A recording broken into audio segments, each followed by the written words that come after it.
Okay, so I'm waiting to start on this video a little bit later. I didn't get to work on it immediately because Dana White had a press conference afterwards and he announced the retirement of Jon Jones from the sport of MMA. Jon Jones called us last night and retired. Jon Jones is officially retired. Tom Aspinall is the heavyweight champion of the UFC. I've made content in the past about the prospects of this fight happening or not happening. I was on the cam talking about I think that Jon Jones versus Tom Aspinall is going to happen, and I think that it's a scheduled fight and that people are doing all this politicking for a fight that's already done. I was wrong. It could have been easily interpreted that I was speaking on this Tom Aspinall hype train and speaking negatively about it as if I was a Jon Jones fanboy. I really just wanted to see the fight, and I'm really bummed out for the fact that we don't get to watch it.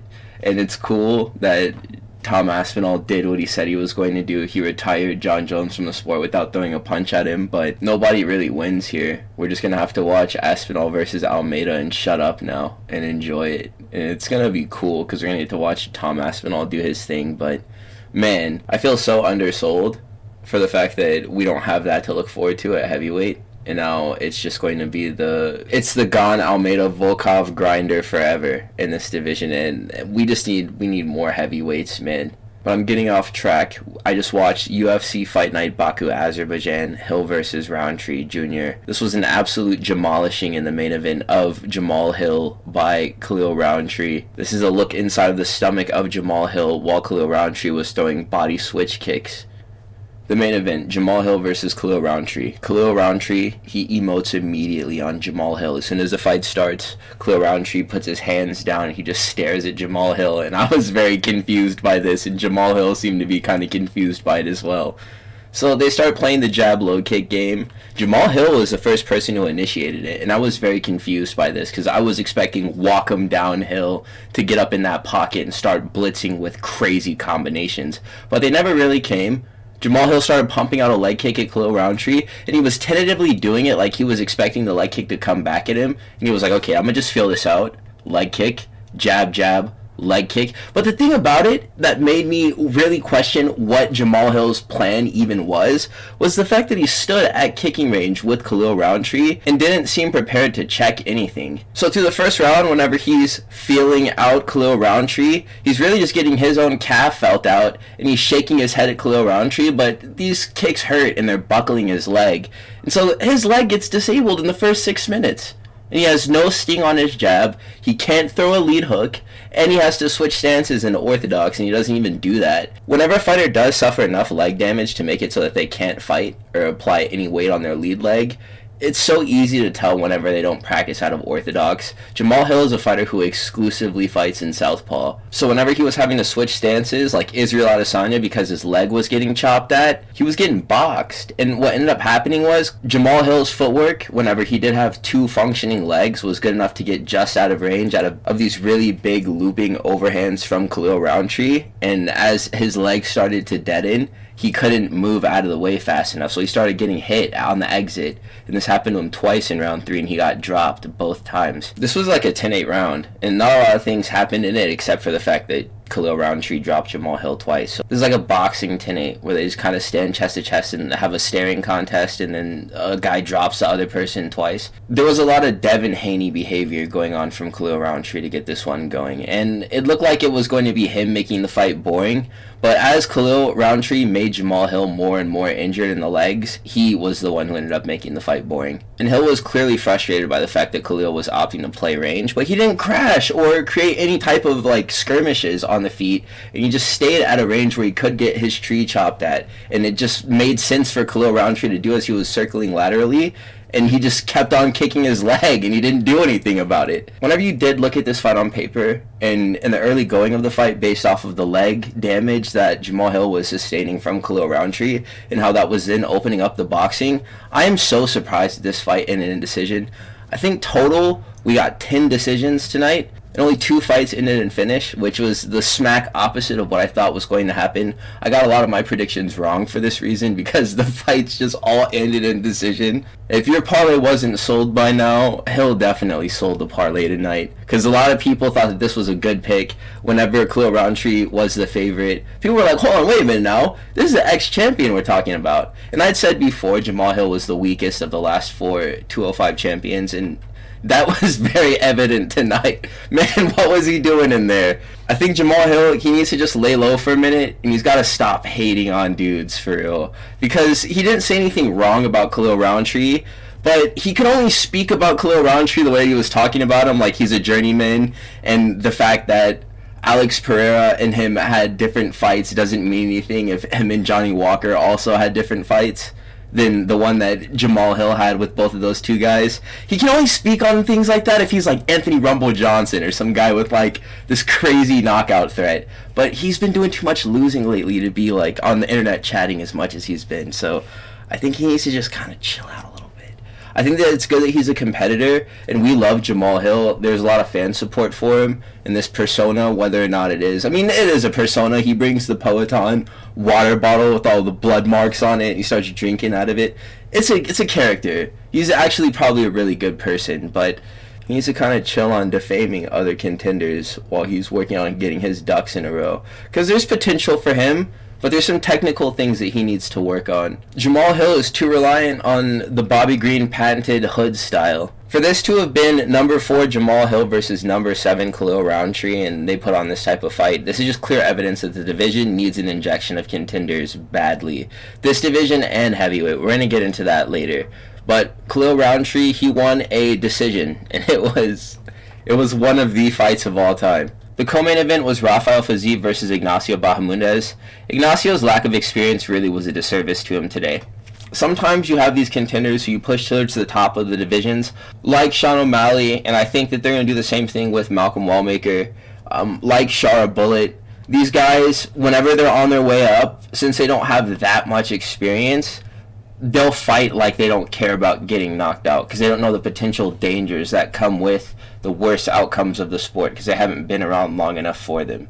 And I thought this was going to be a textbook example of a fight playing out. Like, you know, this white-hot contender is going to come out, and he's going to see Rafael Fiziev as Frankie Edgar, and he's just going to chin him. Because that does happen sometimes. It hasn't happened in a while because we haven't had a crazy talent like this. But think like Corey Sandhagen versus Marlon Moraes. I was really expecting this fight to play out something like this, where all the confidence of the world, this really long and rangy striker is just going to come out, and he's going to set up this brilliant knockout, and he's going to be a threat in all aspects of the word. And whenever he puts his opponent in a bad position, he'll do something weird like call it out. I remember before the wheel kick landed in the Corey Sandhagen fight, Corey Sandhagen looked at Marlon Moraes and he was like, his orbital's broken!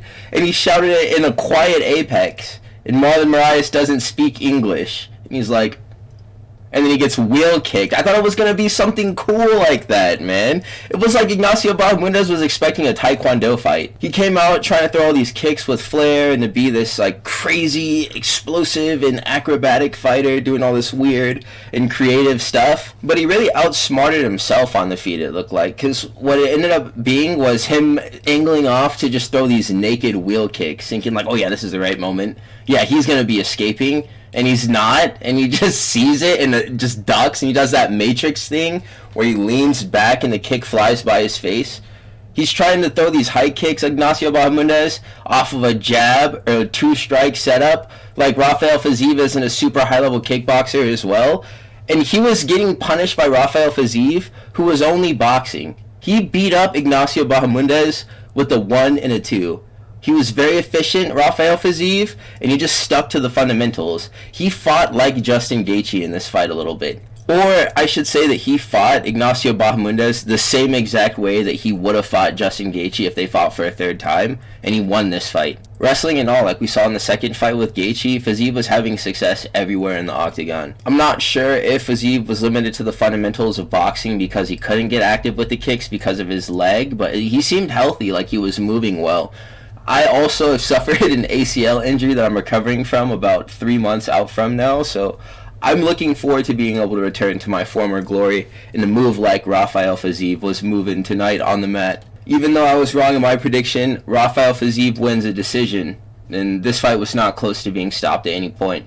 It was a chess match, but there was no highlight reel finish for as much as both of their highlight reel finishes were celebrating the build-up of this fight, which is kind of sour. Speaking of sour outcomes, Curtis Blaydes versus Rizvan Kuniev. Rizvan, he shed the takedown perfectly. I shouldn't say perfectly. This is the thing about Rizvan Kuniev's takedown defense. He can't get off the cage, but you can't take him down. But whenever they were at open range, Rizvan Kuniev low-key beat Blaydes like Iron Fist, bro. This is crazy. And Blaydes is a silly goose. I think he said that he tore his MCL in his left knee in like the first 3 minutes of the fight. And that's the reason why it looked the way that it did. But he just does this thing every single time. He wants to box. I'm Curtis Blaydes and I love boxing. Wrestle! And he did, immediately, right off the cuff. He shot, and it was a stuffed takedown. But he just gave up on it until the middle of round 2, whenever his knee was already destroyed. One thing that I think that Jailton Almeida does well is we're talking about heavyweight title contenders now, since we have Tom Aspinall as officially the champion. Jailton Almeida will chain his takedowns together. If he fails one, he's going to try again. Curtis Blaydes will try again, but he's going to wait like 3 minutes, and he may get knocked out in that 3 minutes in the stand-up. Facepalm Curtis Blaydes. Only he would let this PFL doofus come over here and have a fight so close with him that people online are going to be like, oh, robbery! Rizvan Kuniev, this guy who we don't even know. He got robbed by this fan-beloved heavyweight, or at least this heavyweight who's been around for years and years and years. And that's just a testament to how weak this division is, man. And I literally wrote this while I was still watching the card and anticipating Jon Jones versus Tom Aspinall. I think about watching that fight several times every single day, and I'm super bummed out over the fact that we're not going to get it now. For whatever it's worth now, I think that Aspinall finishing Curtis Blaydes so easily in their second fight is not evidence that he beats Jon Jones. We'll never know. We'll never know. Blaydes is not for real, man. As things stand right now, Dagestani Parker Porter is my new favorite heavyweight. We have Fat Khabib, and now we have Dagestani Parker Porter. I was rooting for Rizvan Kuniev 3 minutes into round 2, because Curtis Blaydes, if he was hurt, then yes, that's understandable why he had a Brian Battle performance tonight. He was making this fight suck so bad. He was holding Rizvan Kuniev in the clinch, and he wasn't working to disengage it so he could do boxing. Because whenever they were in open range, Curtis Blaydes, his hands are fast and they're powerful, but his head movement sucks so bad, and his level changes are so predictable. Curtis Blaydes is not a good striker. Overall, the things that constitute good striking that aren't sharp hands, and I guess okay footwork, he moves okay for being a heavyweight. Those other intangible things like head movement or counter ability or parrying or high guards or just position your hands properly to block certain punches. He's like blocking straight shots whenever he should be blocking hooks. I don't know what he's doing, man. He's just getting clipped in these moments where he just shouldn't be. And this is against every single opponent that he has. And it's like, yes, Curtis Blaydes is a great wrestler. Can he just go out there and wrestle and win against his opponent? Yes, but does anybody in this division have the chance of chinning him or making this fight scary with Curtis Blaydes, despite the fact that he is such a great wrestler? Yeah. And it's not right for the fact that this Randy Orton off the Contender Series, who's been through the Contender Series twice. The first time he won, he didn't earn a contract, and the second time he did come back and win a contract. A guy with the past of cheating, he's having robbery fights with the dudes who are getting flatlined by Francis Ngannou. Curtis Blaydes has competed with Francis Ngannou.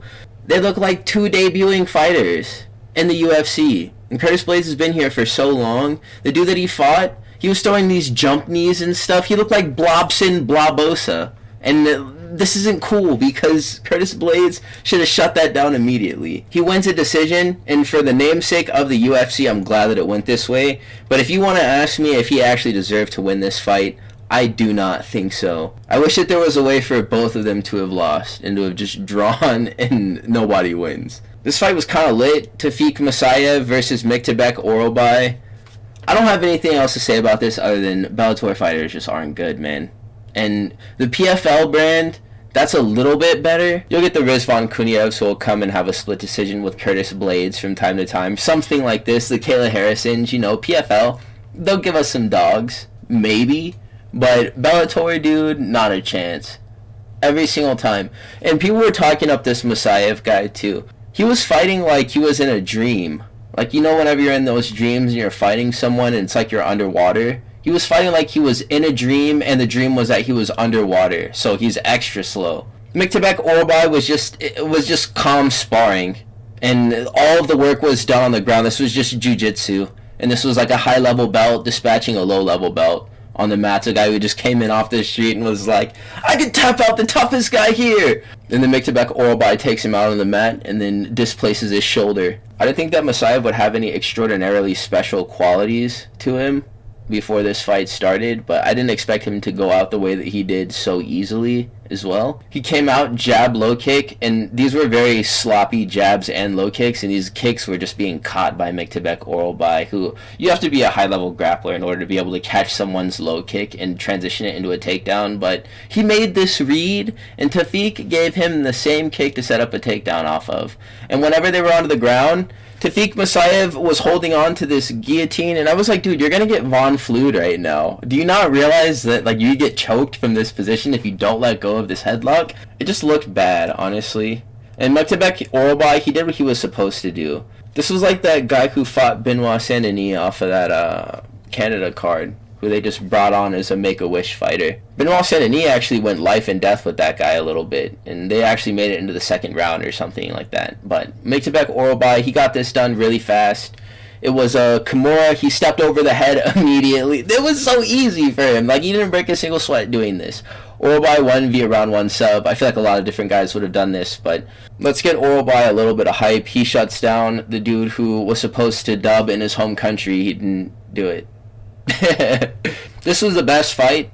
Dana White, he said in the presser that nobody else got money except for these people, Nazim Sadykhov and Nikolas Motta, and they both got $100K, which is really cool, and they both deserve it. This was some great officiating tonight. Herb Dean was there at the venue, so the ref who was on site had Herb Dean to ask questions about how to handle certain situations, and everything functioned perfectly whenever things would start to get a little bit chippy, or if a fighter looked like he was really compromised, like Nazim Sadykhov did. At the beginning of round 1, Nikolas Motta was not sitting down on any of his shots, and they were still touching Nazim Sadykhov, and Sadykhov was largely just defending and seeking counter opportunities, and he would land some, but he was getting touched by Nikolas Motta, but it wasn't with any meaningful shots, I thought. But as the pace picked up, Nikolas Motta, he would corner Nazim Sadykhov into one portion of the octagon about 3 minutes into round 1, and he let off like a 75 punch combo on a shelled up Nazim Sadykhov, who was showing signs of life whenever he would move his head in the pocket, but he literally just had a raised guard and he was trying to block hooks to his head and body, and he was doing it successfully. But I know that certain refs would have stopped this fight. This was just Sadykhov's game of possum, though, because as soon as he got Nikolas Motta to burn through all of his stamina trying to finish the fight, Nazim Sadykhov showed the type of striking that he put on Ismail Bonfim to knock him out. The kicks were spectacular. He was ripping the body with kicks. Nazim Sadykhov was throwing some nice hand combos, catching Nikolas Motta with these hooks. After he got out of that shelled position at the middle of the first round, it was all him. Nazim Sadykhov has some very interesting boxing. It kind of reminds me of like a prime Tony Ferguson or like Chito Vera a little bit. It's like his body is made out of knives. He always cuts the people that he's fighting. Nikolas Motta, he looked like he was in a horror movie by the end of this one. It was an elbow in the clinch that opened up a cut on Nikolas Motta. He waved him on, and it was just a bunch of damage that was being accrued by Nikolas. And I knew that this fight wasn't going to make it to the end because the doctor would have stepped in at the end of the second round to stop it because it was just too much. There's way too much blood. Sadykhov wins by a beautiful round 2 KO. He pressures Nikolas Motta into the corner of the octagon. They clinch, body, head, and then he just throws 2 hooks. It was one of those double hook sequences where the first hook lands flush still, but it frames the head for the second one to land. And like they're moving laterally trying to escape, away from the hand that's about to hit them, but then the hand does land and they just freeze and in a sitting position just fall directly downwards. Oh, it's so beautiful. I love watching knockouts like that. I'm glad we got to at least see one today. We only got one brutal knockout. The first fight of the main card was Muhammad Naimov versus Bogdan Grad. I'm going to make a video about this. I really feel like being bald may have been patched in a small update that came out earlier this year. Before, all of the most dominant fighters for a very long time were bald, especially in 2024 between Volk and Pereira. This was the year of the bald man. And now it's like, I don't know. That's not just going to immediately mean that you win a fight if you come in with a shaven head or if you are a bald guy by default. Because we got all these Ivan Ursulans, and I guess Ivan Kudalava has shaved his head and he's been winning. But Bogdan Grad, he can grow hair. There's no way this man can't grow a full head of hair. And he's balding on purpose to look scarier, and it's not working. And I mean, you look at this guy, right? He's pretty cut. His name is Bogdan Grad. Eastern European fighter. You assume that he can wrestle. He can wrestle. You assume that he probably is involved in some type of kickboxing, and that he has some sharp kicks and some good hands. That's where the buck stops. His striking is not good, and his striking defense isn't very good either, and he knows it too, so he over-relies on his wrestling. This guy is Muhammad Musayev. This guy is literally Muhammad Musayev at 145, and I'm glad that he didn't win this fight. Muhammad Musayev, though, at least has the style of grappling that can break people down so he can move to finishes. This guy is Mario Batista, only with the ability to win fights against people like he won against Jose Aldo. Bogdan Grad comes out and he sniffs the bottom of Muhammad Naimov's foot, throwing this wheel kick, and then he just kept on initiating clinches after this, and he just kept on getting reversed, dude. And this drove me mad because both of these fighters had a really boring fight right after Seokhyeon Koi, I think that's how you pronounce his name, Seokhyeon Koi, and Oban Elliot had a really boring fight before this, and this was just more stink, dude, and it was the beginning of the main card. Bogdan Grad, this is a guy who's been knocked out by Tom Nolan. It's for his health, just so he doesn't get brutally knocked out, and this is the reason why he always puts on these boring fights. But this is not a contender that I'm going to hype up. This dude is just Movsar Evloev, but significantly worse. This may have been one of the most forgettable MMA fights I've ever seen in my life. The point to be remembered here is that a cool hat is always going to be a better base for MMA than being bald. Seokhyeon Koi versus Oban Elliot. Oban, he sold this fight bad, but not as bad as Naurdiev before him. This was the day of the salesman.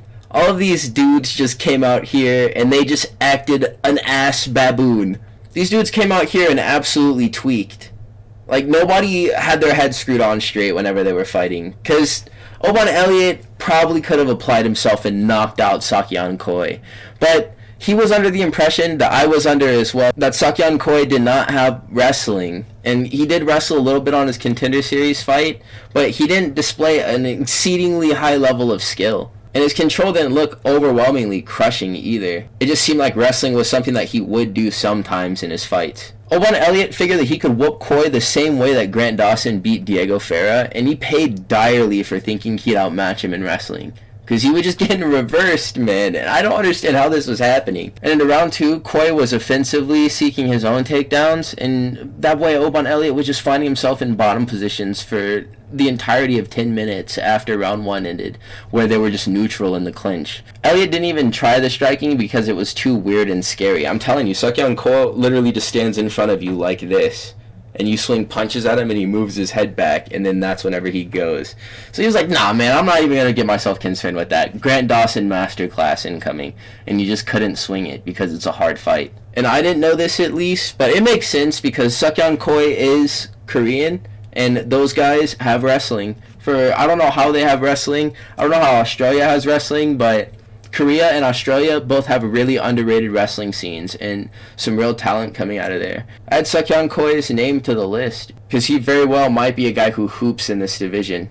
Ismail Naurdiev versus Junyong Park. A salute to Junyong Park because we just saw how Adolfo Bellado handled his foul committed against him, and that was just last week in Atlanta. This guy put on a whole performance to try to win a disqualification, but there's got to be something wrong with that boy Ismail Naurdiev.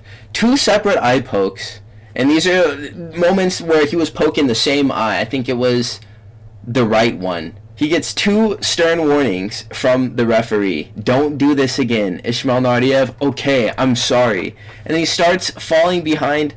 Park starts falling behind in the striking, and he causes Park to lose his footing, and he commits a horrible fault by kneeing Park while he's down. And this is in his good eye this time. Herb Dean being cage side is really goated. He helped the ref handle this situation perfectly. Park, he is a baller for wanting to continue. And the doctor could have very well have been like, no, you can't see out of this eye. We're going to stop the fight. But they played the game. They gave Junyong Park 5 minutes, like is agreed and standard for all commissions. And at the very end of it, Junyong Park was like, no, I want to make my money. He got back in the fight and started implementing grappling. Naurdiev lost 2 points after they resumed the action, and he just got pressured. And he let Junyong do whatever he wanted. If he wanted to take the fight down, he could do that. If he wanted to hold it in the clinch and do damage there, he could do it. Any types of guard passes Junyong Park wanted to do, and by the end of it, he had won a decision. And he had a horrible offense committed against him, so it's good that he got his show and win money. I don't think that fighter should be expected to handle it with such class, but he should definitely be recognized as a cool guy for the fact that he wasn't like, nah, I'm not going to fight anymore because you hit me with an illegal strike and it hurt. I mean, that's a valid reason to not fight anymore, but he was down to continue. 2 women's bantamweight fights in a row was the last scene that I needed to see this evening, but we still got it anyways. Daria Zhelezniakova versus Melissa Mullins. Mullins, she sold this so bad. TKO sequences in WMMA, they look like AI sometimes, and it can be uncanny to believe that certain strikes can hurt anyone. At the very beginning, Zhelezniakova was blitzing into Melissa Mullins, throwing punches. They didn't even look like any male fighter that I can compare it to. If I was like, Dricus du Plessis style blitzes, and even look like Dricus, dude. I couldn't fathom that Zhelezniakova was doing damage with her offense in the early going of this fight. And Melissa Mullins' face was getting so red, and her nose was getting busted, and there was a bunch of cuts opening on her eyebrows, and she was bleeding, and it just looked like a cartoon beatdown. But then afterwards, Melissa Mullins gets blood drawn from her face, and her eyes start swelling up, and she locks in. She wasn't able to get the takedown as easy as I thought she was going to be able to, and she wasn't able to control on the ground like I thought she would. I thought she would just ride right into mount from half guard or just control full guard positions and smash, but she didn't do that. And on the feet, she didn't possess any type of kickboxing to respond to Daria with, and she just got beaten up, and she bled a lot. And Daria Zhelezniakova was bleeding too, through different sequences that they would get involved in with each other.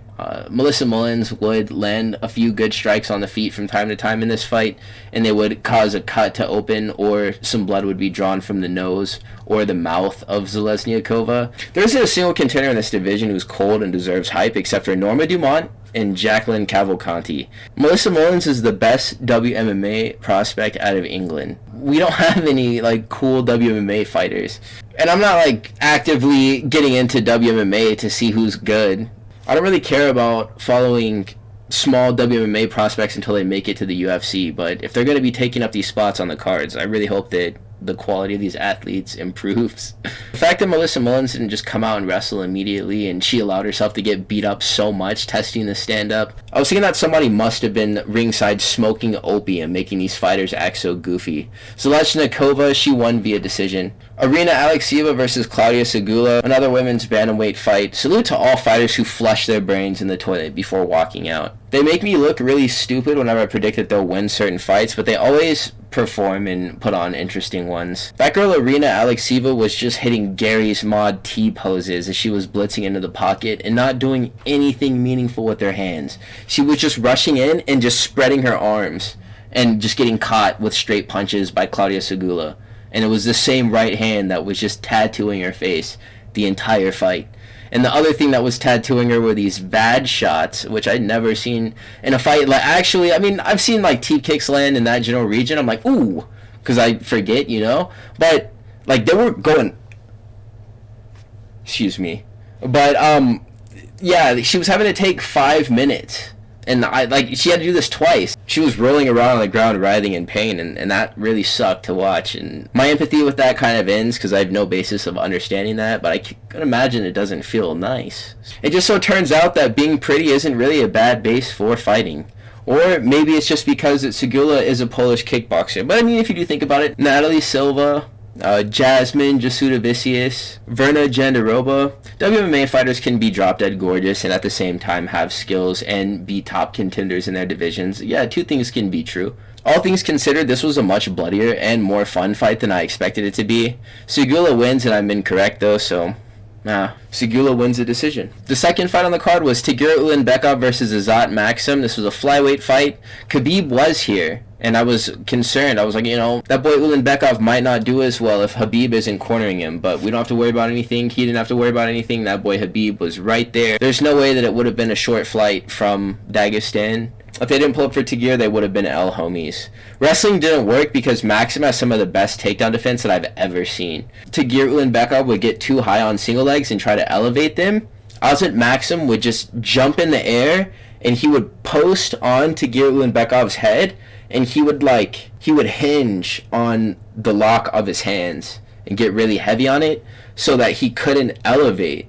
And he always had balance, and he was never able to be taken down by Tagir Ulanbekov in this fight. Beksat Almakhan, who I always confuse Azat Maxim for, he was also there cornering Azat Maxim, and this ended up just being a kickboxing match. It was a high-level chess match. Tagir's boxing actually looked sharper than Azat Maxim's kickboxing, and that's what went on in the fight. I would say that he went up in the first 2 rounds for sure. He looked like Canelo at some points in this fight, and he has made strides in the boxing similarly to Bilal Muhammad, so that might just be the framework for that camp improving the striking in that aspect, because they all have a similar style of doing it. Even Islam and Bilal Muhammad, they strike similarly as far as the boxing goes, at least. This was like watching the two main characters fight. If Nikolas Motta versus Nazim Sadykhov wasn't so crazy and violent, this would have definitely been the best fight that we would have seen tonight, if not for that one, in my opinion at least. They're each so skilled and like each other in so many ways that a lot of different parts of each fighter's games were just nullified by each other. So in the end, Ulanbekov was the better fighter, so that's the reason why he did win a decision. It was a good fight. I like this one. The first fight was Hamdi Abdelwahab versus Mo Usman. This was a heavyweight fight.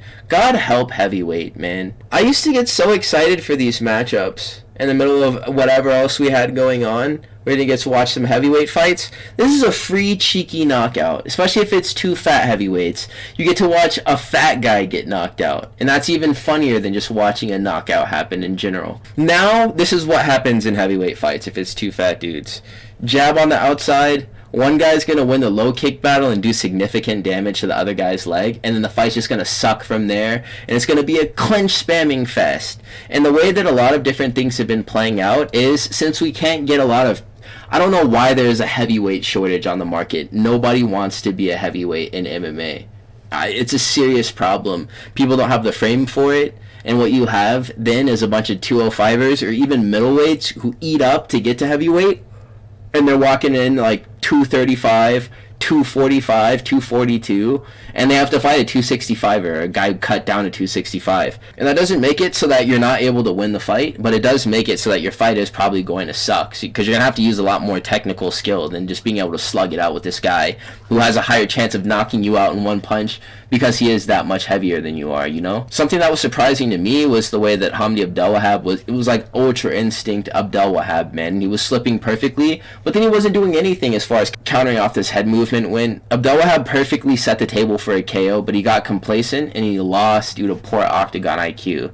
He had done leg damage to Usman. He had rocked him a couple of times and he had him chicken dancing. He was stuffing his shots. If you are an undersized heavyweight, like I would consider Mo Usman to be, your best shot is to get match made with some super fat guy who you can win a decision against, just on the basis of output, because they get too tired. This fight really made me want to rip my hair out. Watching the brother of the guy who just dubbed last week, though, cry while hugging Rashad Evans in Azerbaijan, it made me feel good. So, Muhammad Usman won this decision. What did we go this week, man? All the red obviously indicates the fights that I didn't predict correctly. And the green ones indicate the ones that I did make correct predictions for. I got beat up this week. It was bad. I think that I went 5-7, it looks like. Oh my god.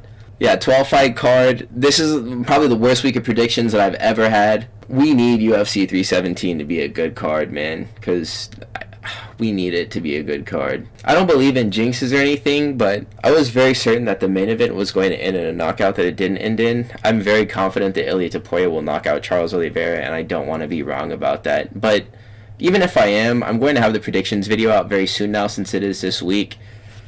I just hope someone goes to sleep. Like, I would be more satisfied if a card happened where every single fight ended in KO, but I watched happen live before I got every single prediction right on a card. Our viewership is infinitely more important, so I just want to see some violence. Please like, comment, and subscribe. I'm going to have more videos up soon.